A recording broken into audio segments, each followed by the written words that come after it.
To most of the world, I'm a normal guy with my whole life ahead of me. But to me, I'm a human being who's trapped in a broken century.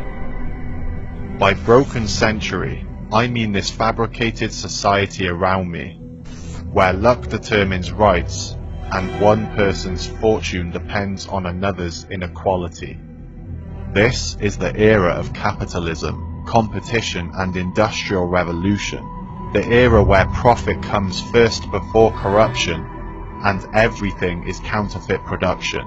In these times we reward ignorance and sacrifice integrity for acceptance. We willfully destroy the environment and glorify idiocy over real intelligence. Welcome to the 21st century, the century of Instagram and Facebook. In this century you can be ignored for your morals, yet worshipped for your looks. Because selfishness is portrayed as strength, and kindness is mistaken for weakness, and the media teaches us to ignore what's important, and instead follow what's popular regardless. We've been taught to believe that to be successful, we need to be wealthy.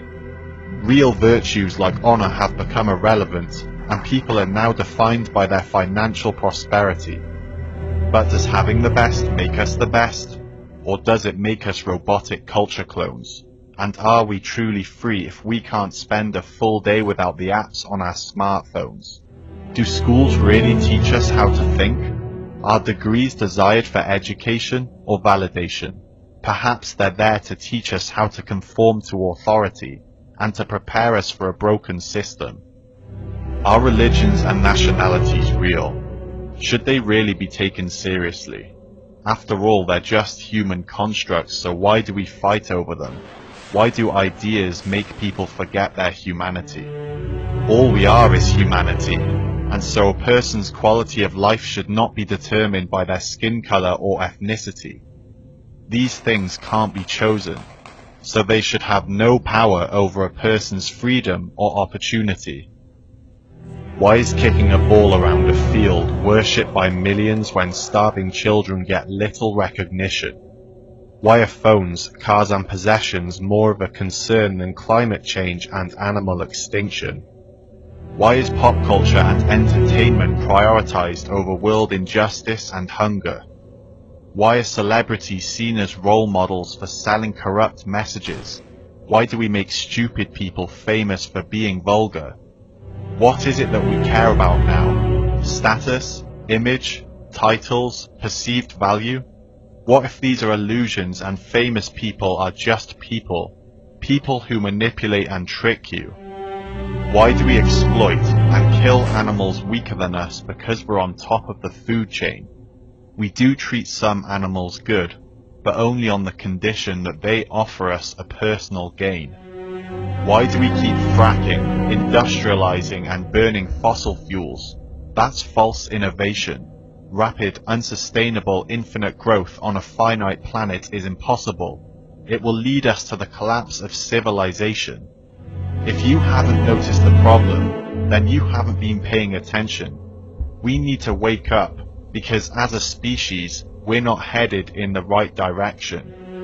Is it true that humans are intelligent? Or are we ignorant? Can anybody hear me? Is honesty really a virtue if nobody wants to hear the truth? It makes no sense to me. This is the 21st century, yet still there's famine, poverty and war. Why should we work for a system which makes the selfish rich and the selfless poor? 1% of the world's population owns 35% of all wealth. How can we say this is fair and working? It's parasitical to our health. See, I don't care if I'm a student or a professor, an employee or a CEO, because it's the game itself that's broken. Success depends on who you know, not what you know. The majority are being exploited. This is the reality of every day. The takers of society bathe in greed, while the common people slave away. Can anyone see it? We're living a lie. We're part of a game, but we don't realize. Some people win, but most people lose because this system only benefits a few. It's lagging and it's dysfunctional. Capitalism rewards the wrong people. Prosperity isn't earned anymore. It's a privilege dependent on exploiting the poor. These are the symptoms of a failing system. This broken century needs to be fixed. It's time for a revolution.